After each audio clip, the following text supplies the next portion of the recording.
It's time for a best of 3 series of professional StarCraft 2. A Terran versus Zerg. We're spotting right here in the bottom right. Really enjoying Mass Overseer as of late, and you know what? I really enjoy it too. We have none other than Rogue. His opponent all the way in the opposite corner, playing in blue, playing with the Terran. We are looking inside of the main base of Percival.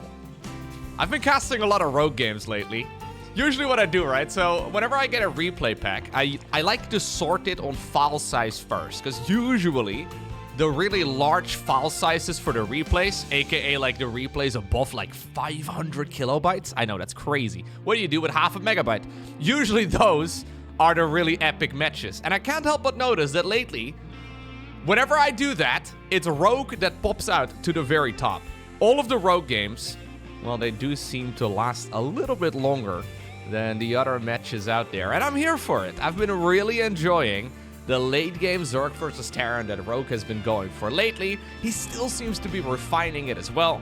So I'm hoping that this is not going to be any different. Although I don't know if it's going to be this game or maybe the second game of this series that will go the distance. Either way, it's going to be a best of 3. Percival really rapidly improving over the last year or two. Percival I've been very impressed by.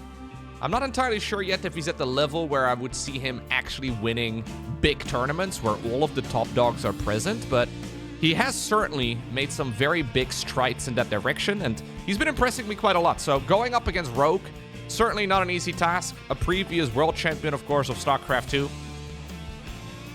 A man with a ton of experience. But Percival, also quite a bit younger. There's actually this, like, entire new generation of pro gamers that have never played Heart of the Swarm, that never played Wings of Liberty, that started halfway through Legacy of the Void. That makes me feel a little bit older whenever I hear people mention that.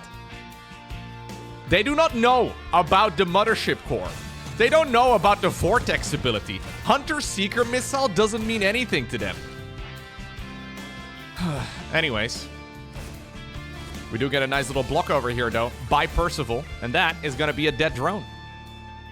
Yep. Nice little snipe. There's only 2 third base locations on this map. Usually the one right over here is not what Zerg players prefer going for. Rogue now actually decides to even send that drone all the way to the other side. He's got these links out, but the problem is link speed is only halfway finished, and there is, of course, a Reaper out, something that can easily outpace the Lynx. So the Lynx decide to just do a little bit of sightseeing, show their face over in the natural, force the Reaper back home, then actually run back home themselves, but taking the long route. I like this start, though, for Percival across the board. Not bad at all. Oh, the Reaper. Oh, what? No! I can't believe that worked. The Zerglings were trying to hide in the tall grass, and then Rogue was like, well, I guess I've been spotted, I'll just try and engage. Percival, for some reason, maybe alt-tabbing out or something, switching up the music, assuming that the Reaper would sail back home. Not the case. Even 400 plus APM wasn't going to save that bad boy. Mental advantage right there for Rogue, to say the least. Now, quite a few of the newer generation of high-ranking players in SC2 are in their, like, early 20s. Late teens as well, quite a few that are really quite strong. And considering StarCraft 2 is, well, coming up on 16 years, those guys, yeah, they didn't even start elementary school yet, you know? And do you feel old yet? Because I remember buying this game, and I feel like 98% similar to me when I bought Wings of Liberty. Yeah, kind of crazy. Lair coming up right now for Rogue. Rogue has been a big fan lately of swapping out the Banelings for Infestors. He does it especially against the absolute top dogs with Terran, though. Especially the Terran players that are very good at microing against speed Banes. So really, mostly against Clement Bjorn, I suppose. Probably the scariest micro-Terrans on the planet, but we'll see if he also does it right here against the likes of Percival. Percival's micro is good, but I wouldn't quite put it at the level of a Clem. Although you can see his APM is certainly up there. He's actually a very fast player. Yeah. Nice to have. It's nice to see. I think what Percival is mostly lacking at this point in time, he's got all of the raw skill. I think it's consistency and experience at offline events. It's something that you can only really gain from playing more. But it is something that I think is a little bit lackluster from time to time. Because when he is stringing really good plays together, he is looking up there with the best players on the planet. Like, he is... Ooh, it's a spire. He is somebody to certainly watch out for. But then I see other games of Percival where he just gets utterly overwhelmed and it doesn't even seem particularly close. So we miss a little bit of the consistency, but I mean, you know, you gotta start somewhere. It is not something, yeah, and when you're going up against the likes of Rogue that have literally been competing for a decade and a half. I mean, he did have to take a little bit of time away to go to the military and all that, right? So maybe there was a bit of a break, but Rogue has basically been playing this game non-stop ever since the very beginning. The experience, it does count for a lot. But we are getting to the next generation of pro gamers now, which is kind of incredible when you think about it. Queen does live. Nice control right here on the banshees. Fourth hatchery, though, coming up. Did the banshees fly within range of the spire? They did not. Armory here on the back of it for Percival. He's going to be able to fire up the 2-2 reasonably quickly. Third command center now landed on the low ground, and we have the Hellions moving in right here as well on the right. A lot of like the first generation of StarCraft 2 pros, actually, they all came from Brood War. Some of them did go back again after Brood War picked back up in Korea. But I don't really know exactly how familiar somebody, like, say, for example, Percival, right? In his early 20s, I don't really know exactly how familiar he would be with, for example, StarCraft 1. It's a great game, though. But also very different, right? Just fundamentally, it's all of the mechanics. They do feel a little bit painful. Okay, so Mutalisks are popping out of their cocoons now. And even though it's been a Rogue that's been a bit of a punching bag so far in this game, maybe the Mutaling Bane army allow him to grab that map control back again. Banshees, though, are going to hunt down this newly made hatch. Perfect timing right here by the Terran. It's little moves like that, right? Knowing when the opponent is going to be taking a new base that do make all the difference. No way that that's going to live, not even a cancel. We do have a Zergling Muta counterattack, though, straight through the middle of the map. Percival decides to commit to the counter, too. Does not want to just drive these units back home. He's going to be able to kill the opponent's fourth. Supply depot out in the open, buying a ton of time. +2/+2 coming up here for Percival in the meantime, so he's not really dropping a beat, and he's going to continue. We have the Hellbats protecting the siege tanks, trying to make sure that the Zerglings can't just get a perfect wraparound. My main question is this going to be an overextension for the Terran? I'm not so sure. Without Baneling speed, the Zerg units really are a little bit flimsy, and those Hellbats, the previous Hellions, of course, they are certainly a unit that you need to respect. Lovely attack here by Percival. Now the Baneling speed is finished, though. We do need to see some good retargeting. He does. Uses the Hellbats right here for tanking purposes, too. And while the Marine count is just not big enough, look at the Medivacs retreating like a bunch of cowards, flying away without any cargo at all. I still think that was a very nice push for Percival across the board. Boost! Okay. Big Daddy Thor is coming out in just a moment. I like the supply depot positioning over here, allowing him to cut this corner. If the supply depot was up there, those Mutas would actually be a little bit more annoying. This is actually the perfect type of wall for this sort of map. Another supply depot, buying a bunch of time. Interesting supply depot positioning, right? I mean, you do lose 100 minerals.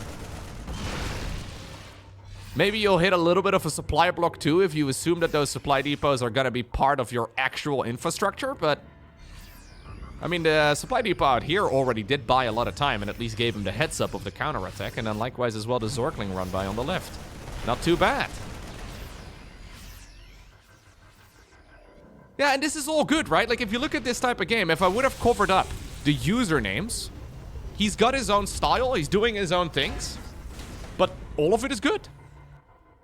Can't really criticize all too much. Now, like I said, though, a lot of Terran players especially have been really struggling against Rogue's late game over the last month or two. He's been going for that mass Overseer, mass Changeling, mass Nidus Worm approach again. I don't really know exactly if Mutaling Bane is going to lead there too, though. But it is something you have to keep in mind here as the Terran. No Banelings in the mix. Oh, picks up. boost into the main base, or at least he's thinking about it. The Mutas, though, are home. So I've got a feeling that this is not going to do all too much, but it is giving a potential opportunity as well for the rest of the Terran army to move on to creep. I think just using this, though, as a moment to get the planetary fortress up on the low ground is indeed just fine. Okay. Drilling claws. No more siege tanks. The changeling was spotted, but already, of course, the information is out there. Rogue is still building up the Muta count. He hasn't really lost that many. Yeah, 5 of them in total. And the Muta count is getting to the point where it's starting to be oppressive. Once you get up to this amount, so we have about 25 or so. Once you get to this point, they can start taking down missile turrets, right? They can actually start fighting all of these units reasonably well. And Percival will not just be able to patrol his bases with just a couple of Widow Mines and missile turrets alone. Well, I guess you can make more missile turrets. That's what he's doing thus far. More Widow Mines and more missile turrets. Fair enough. Look at that. We have like 7? 1, 2, 3, 4, 5, 6. Yeah, we have 7 missile turrets inside of the main. I mean, that's one way. Does seem a little risky. +1 armor coming up even for those flying units too. Normally we see the +2 flyer attacks, but fair enough. Okay. Oh, Widow Mines! Oh, I love the Widow Mines right there, out of the line of sight. Extremely dangerous. Hatchery at the bottom left gets killed.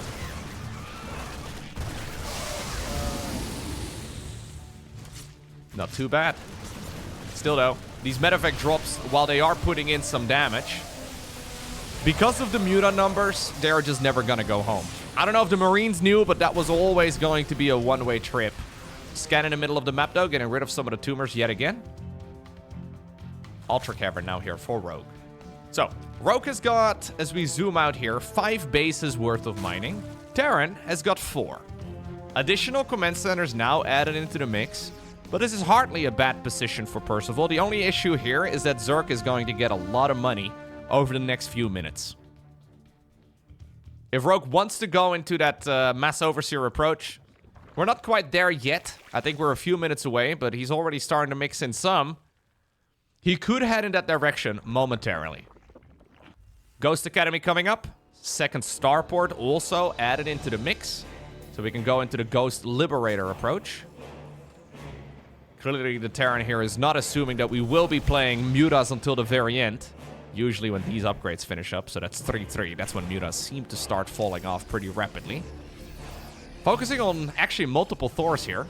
3 of them in total.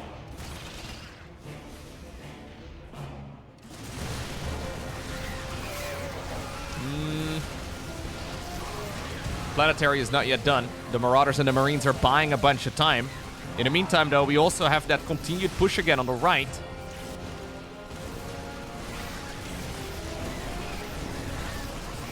Yeah, I keep telling you guys, but I really think that Percival can very well be the real deal. Like, all of this is very mature Terran, you know? Like, it's nothing here is, like, overly aggressive. If I would have covered up the names, would you have assumed that this is Percival playing against Rogue? Probably not. It's all solid.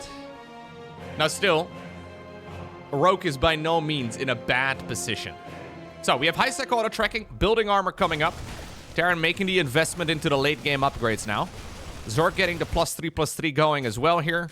Still a few minutes away from being done, but Ultras are going to be roaming the battlefield here before too long. And Ultras are definitely a unit that requires specialized counters. I mean, Thors are actually not terrible against them, but Ghosts are coming up. They're usually a much better choice. Secondary push as well on the right. Medevacs decide to right away fly out. Okay, Thors here are going to have a grand old time, though, and they should be able to get the kill on the hatch. Goodbye.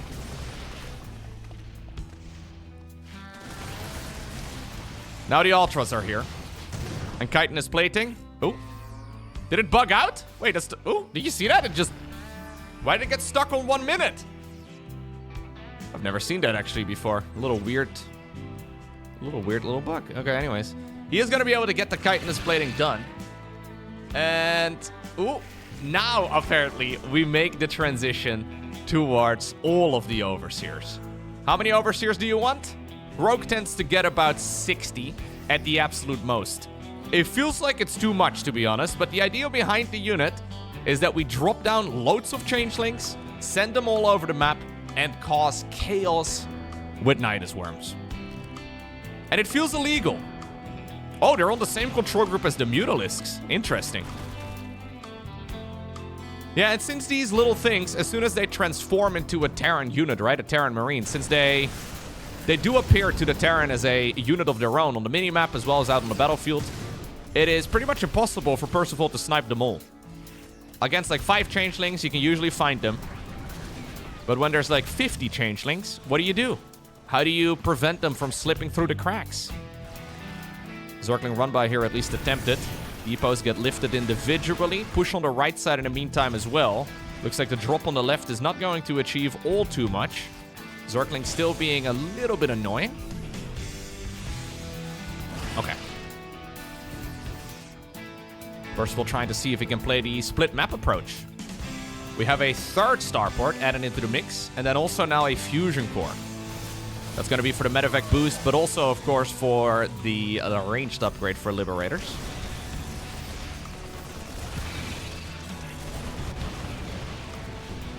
New command centers in the upper right. Quite a few of them. Zerg, though, is thinking about engaging right over here, and this may be an overextension from Percival. He does lift up a lot of the important units. He wanted to go back for the Thor, but apparently it's not going to happen. Man, it's hard to say as the Terran how many Mutas there actually are, right? When they're just sort of shifting in between those Overseers. Very cursed. The most interesting thing to me, to the mass Overseer style, is the fact that the unit is basically unchanged since 2010. Like, this has been in the game ever since the beginning. Like, this has been a possible strategy ever since the very beginning.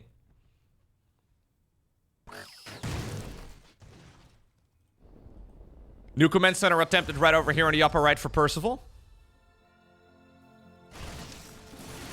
And we've got ourselves a tactical nuke now added into the mix too.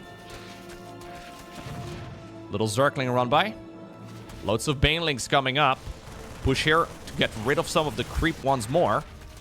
Ghost numbers are actually really big now. 16 of those bad boys. There's as many ghosts. Actually, now there's more ghosts as there are Marines.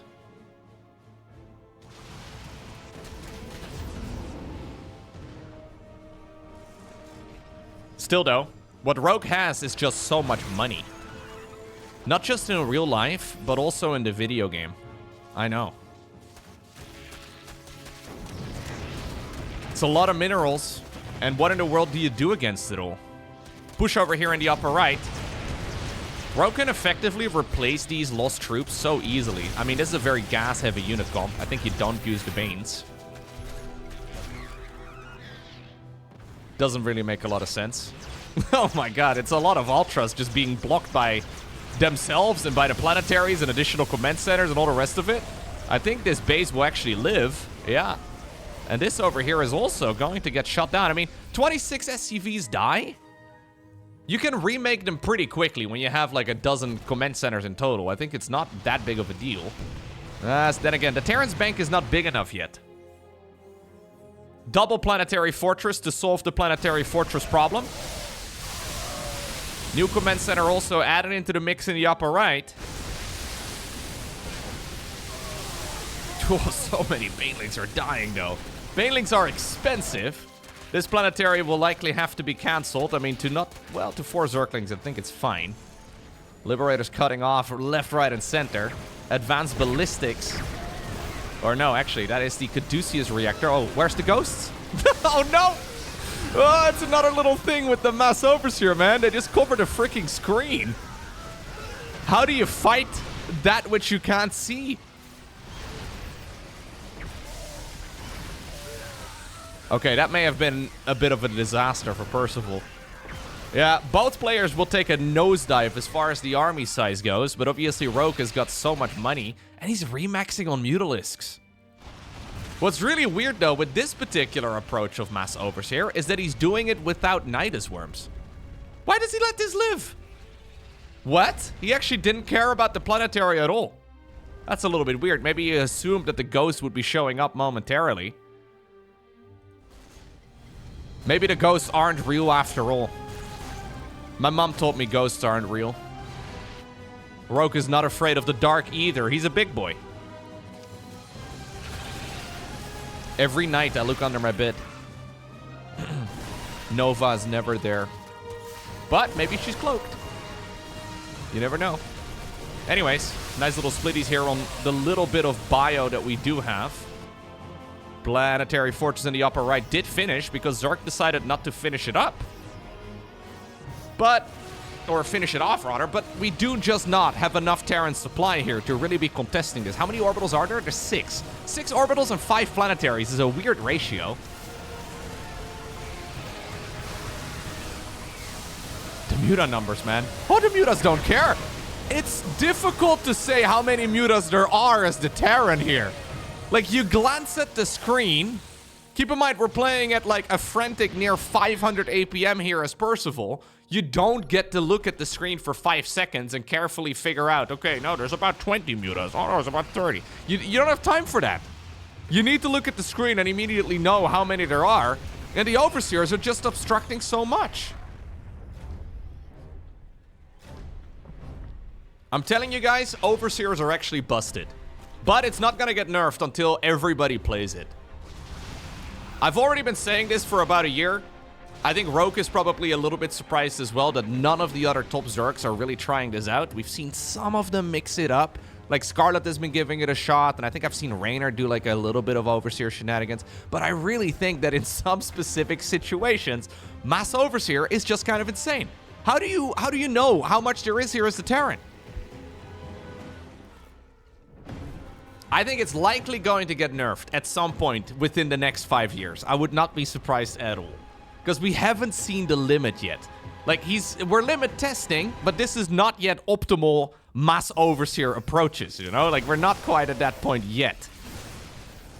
I guess it's not an issue until we see Zergs winning tournaments left, right, and center because of it, but it does feel pretty much impossible to play against here as a Terran player.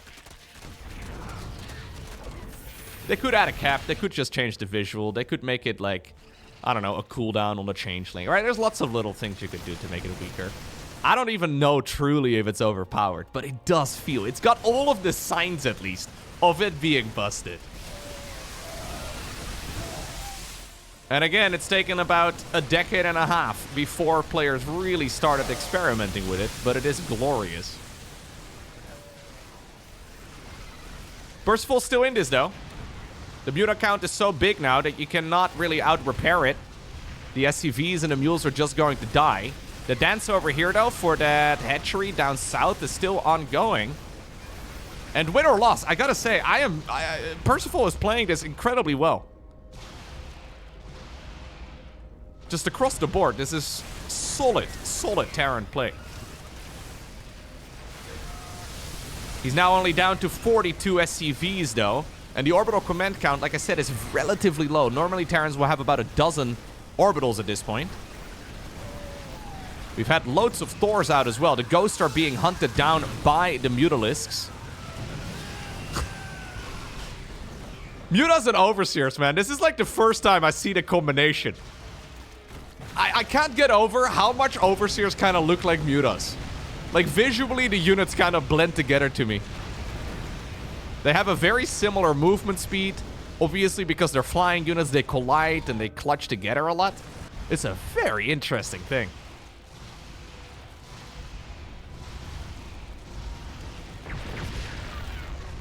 Couple of snipes do run through. Percival's still engaging in the bottom left.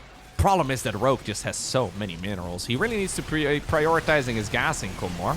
I've noticed this in other games of Rogue in the late game too. He doesn't care about... Ooh, this is a crazy fight. He doesn't seem to care very much about the amount of gas that he's gathering. I really think he should bring it home, but here we go. The Mutas have decided to join in with the rest of the Zerg units.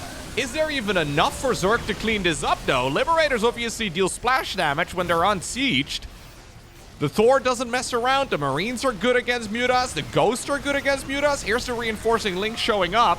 One problem that Rogue has is a lack of larva. Like, he doesn't really have the ways of instant reinforcement here. Looks like the base in the bottom left will survive all of this, though. Extra gases added into the mix. We should certainly be getting the rich Vespian geyser. We should certainly look around and pay attention to the saturation in the extractors. Ultimately, it doesn't matter. It's Rogue here who obtains the victory, but Percival made it very hard for him.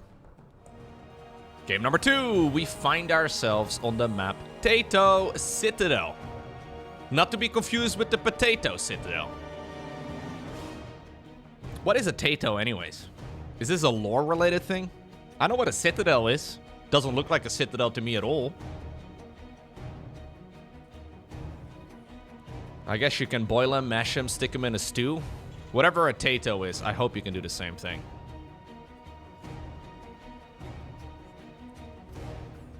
Triple Rex opener for Percival. A little bit of spice. So this is a very quick reactor, straight into double marine production, and then more marines on the back of this. These are likely both going to get tech labs on them.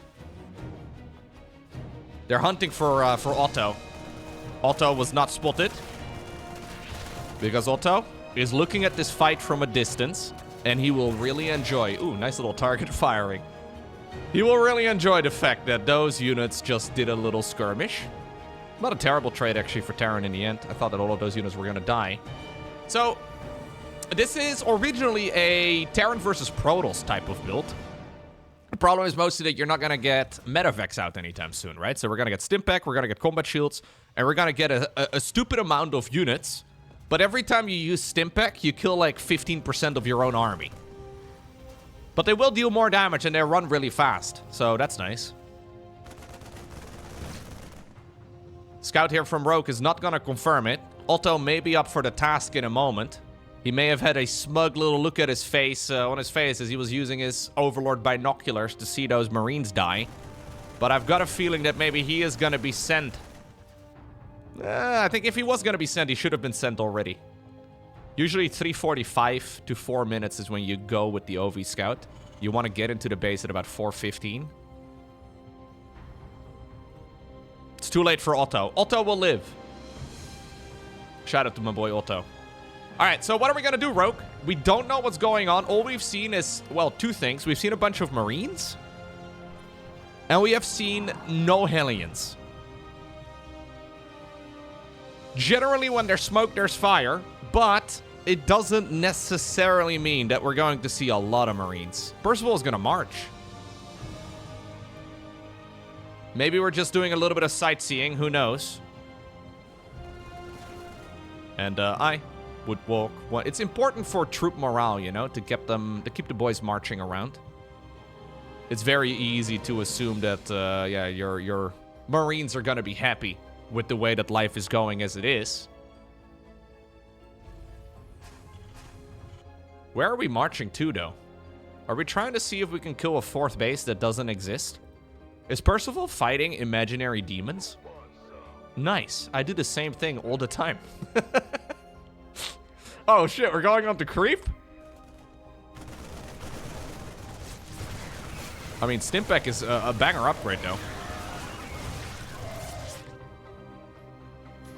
Joining the Marine Corps is something that many Terran units aspire to do.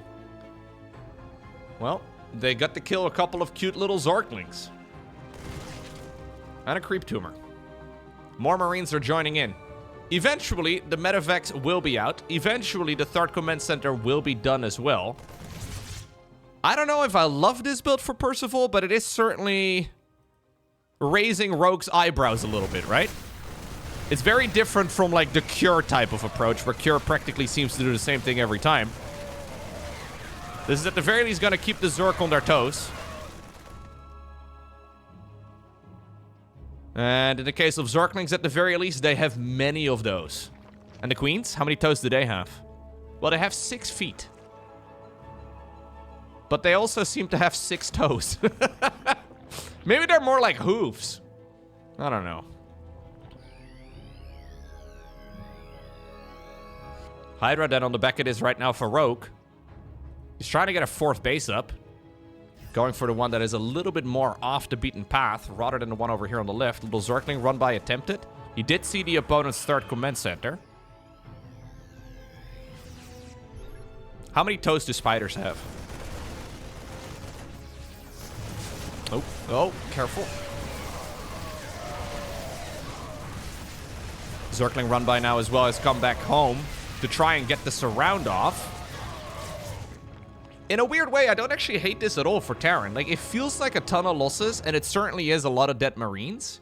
But Zerg has really been slowed down a ton. Like, Rogue doesn't even have 3 bases fully saturated yet. Rogue is not going into any sort of Muta play. He is not going for any sort of real early game aggression. And Percival is going to arrive at a decent set of upgrades. A 3rd base at a reasonable time. I mean, it's a bit slower than per usual. The path that we took to getting here is a bit weird, but I don't mind it that much.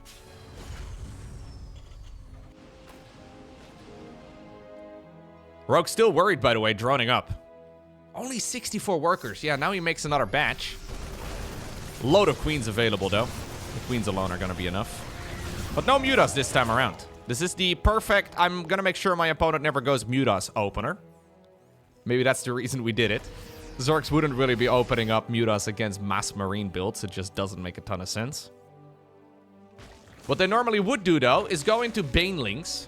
But we're not doing that either. Rogue has decided to go into +1 missile and then +2 carapace. So this is looking like Hydra Infestor Ling? I wouldn't mind the idea of going Banelings. There's the additional Rex. Building up to 7 and 8. So, yep, there it is. A pretty aesthetically pleasing base as well. I would give this a 9 out of 10 as far as aesthetics go. Mostly because these 2 barracks are shifted 1 hex to the right. Or to the left, rather, compared to the other structures. A little bit unfortunate. There seems to be a gap over here, too. But you know what? We'll allow it. Banelings now on the production tab, though, together with the Lurker Den. Still, Rogue's army, it's kind of flimsy. Yeah, you don't actually get bonus points in StarCraft 2 for having the perfectly aesthetic-looking base. I think we should. I think it's an important part. It's nice, though, right? Like, when the Terran does put a little bit of effort into making a good-looking base. Like, we all know Zergs don't care. Anyways, here we go. Massive Stimpak yet again, but no Banelings in the mix. The Baneling nest is almost done, and this is a weird fight for the Terran. Up a ramp into a concave with the... It's a weird combination of situations here for Terran, but it works. It's just so many Marines. He's pumping 12 of those bad boys out any given moment. I mean, he just finished a bunch of them and he needs to start up new ones, but still, this is just so much production. Hydras and Queens are not going to hold this. I don't think so. Siege Tanks joining in. We have an all-army hotkey Stimpak, it seems. Drones are pulled from their mineral lines. And Percival just out-strategized Rogue. Okay, and that will take us to the Ruby Rock. I just quickly looked it up. Percival, born in 2003. Yeah. He's the real deal. I'm telling you guys. Making significant steps forward. Very dangerous player. Rogue usually somebody that really thrives in those chaotic games. The ones where we are off the beaten path, right? Like he's very strong as well in conventional games, don't get me wrong, but I feel like nobody really wants to wrestle with Rogue. It's similar to Hero. Like if you're going up against Hero, do you really want to do weird stuff? Do you really want to be the guy that is making Hero think about what needs to... No, Hero is absolutely lethal in that regard, and Rogue is similar. Now, that previous game was a bit strange. Rogue clearly had a misread. Percival handled it perfectly.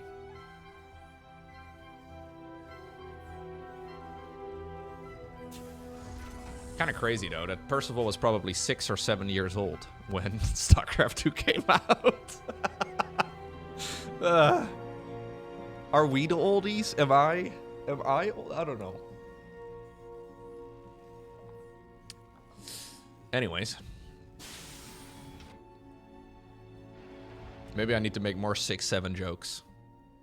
Maybe I need to say Lit. I don't think anybody says lit anymore. You know what I learned recently? Apparently in Dutch schools, the new cool word to use is stabiel, which is like the Dutch word for stable, as in like not falling over, you know, not like the thing where you keep animals, but stabiel. I don't know. I don't. This is apparently the new thing in the Netherlands. Okay. Just say the word stabiel every once in a while. I don't mind it, actually. Yeah, I've learned from viewers in the stream that apparently in Germany this has been a thing for a long time. But it's only recently made its way over here. Anyhow, I think stabiel is a good word, though.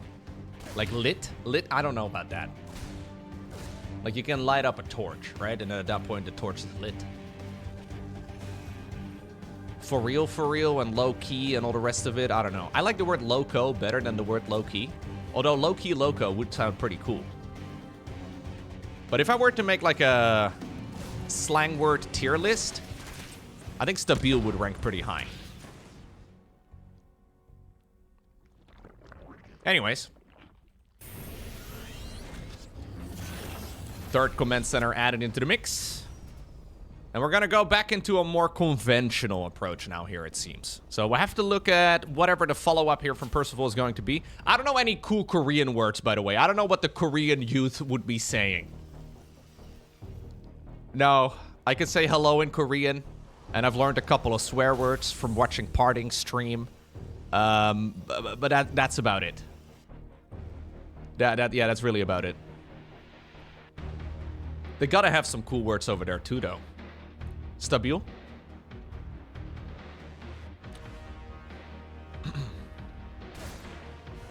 Oh, we could have killed the little creep tumor. Oh, he's gonna go. And he gets it. Nice. Double upgrades here very early on for Percival. Ah, so that's what we're doing. This is actually, again, a switch up here from the South Korean Terran. So we are not going into a quick starport. Instead, we have spent our money on this. It's a similar amount of gas as a starport transition. The question now becomes, I guess, when do you get... Oh, Rogue scouts it. How did Rogue in the world here get a Zergling into the base? He just did a little loop around the Terran's main and he's gonna go home. Well, at least he tried to go home. We swapped the screen on over to Brenda there just to not see the death of the Zergling. But I think Rogue will be very happy with that sacrifice. Now he knows what he's playing against. And little scouts like that can make all the difference, right? So now suddenly, he knows he doesn't need spore crawlers. He knows that he doesn't really have to worry about anything other than a bunch of Hellions. So having like maybe 12, maybe 16 Lings out is good. Yeah, he's going to have 9 here. That feels a little greedy to me, but he's going to be okay. Roach is coming up. Okay. We did actually see Rogue recently bring back the good old 1-1 Roach speed timings. Literally baby's first timing attack. Yeah. Are we doing that yet again? +1 carapace. So you can do it off of like 60 to 70 workers or so. Preferably you need like 6 gas to be reliably getting enough units out. But it's just one of those essential timing attacks that doesn't really get played very often at the highest level. But if you notice your opponent doing something silly, if you notice, okay, maybe I can just counter this. It does really hit like a hammer, you know? Like it's a full sledgehammer approach. It just hits very hard, and if Terran is doing anything weird, if your opponent in general is doing anything weird, 1-1 Roach speed, man. It hits hard. So these upgrades are going to be done right around the same time. Rogue is making non-stop Roaches right now. It is important that he doesn't show all of them. I think rallying them all to the front is kind of silly. You should definitely try to keep some of them hidden. Little Zergling run by over here too, actually now dragging most of those Hellions, I think, back, or at least forcing them to defend. So yeah, this is going to be a scary push. And Percival needs to make sure that he sees that this is coming. If he does not notice, if he doesn't start up Marauders, maybe a couple of bunkers, he could be in a world of trouble. He now assumes that it is Rogue who's playing a normal game. Maybe into Baneling speed, maybe into Hydra Lurker, maybe into Mutas, whatever. And against those builds, he's going to be fine. Oh, if he moves out right now, he's so dead. I mean, if he attacks without Medevacs into a Roach player that is going into Roach speed and +1 armor. I mean, there is a way here. I guess with the Medevacs out, maybe you can get some of these units out, but this is like playing with fire. We have a Hellbat timing attack against a Roach all-in. This is, I think you just go. Yeah, Roach doesn't even care. He's gonna use reinforcing Roaches to deal with this instead. And he's got a gigantic group of units here out on the other side. The supply depot is raced in time, I suppose, but we can just kill all of this. In the meantime, I don't believe the push over here is gonna achieve anything. No, this is a disaster for Percival. So far, though, he's only lost 3 workers. The SCVs are running away. Last time I checked, Protoss does not give any recall privileges to the Terran, so you can't actually do much with those SCVs and bring them back to safety, but this is going to be a big supply block, actually. Normally focusing on supply depots is not that smart, but if you kill 5 of them just like that in a matter of seconds, Terran is going to be royally supply blocked. 2-2 is coming. Big power spike for the bio. But Rogue is practically maxed out. Like, he's now doubling his opponent's army supply. You know, funnily enough, this was a timing attack that was very popular, minus the Ravagers, in Wings of Liberty. Listen, you young one. Back in our day, this was the timing attack we all played. It works out brilliantly for Rogue. I wonder how much experience Percival has against this build. It's not something we see very much anymore these days. But it used to be literally the first thing you learned as a Zerg player. I mean, it was played differently back then, because obviously the entire game was different. But the general premise of getting 1 Evo Chamber upgrade or 2 Evo Chamber upgrades and line it up with Roaches, get a certain amount of economy, and then start making non-stop army, hit the opponent when both upgrades or all 3 upgrades finish up. It still holds up, and it is something that just hits very hard. So, yeah, it's important to keep scouting. Percival here, caught off guard. And that means that Rogue does win the series.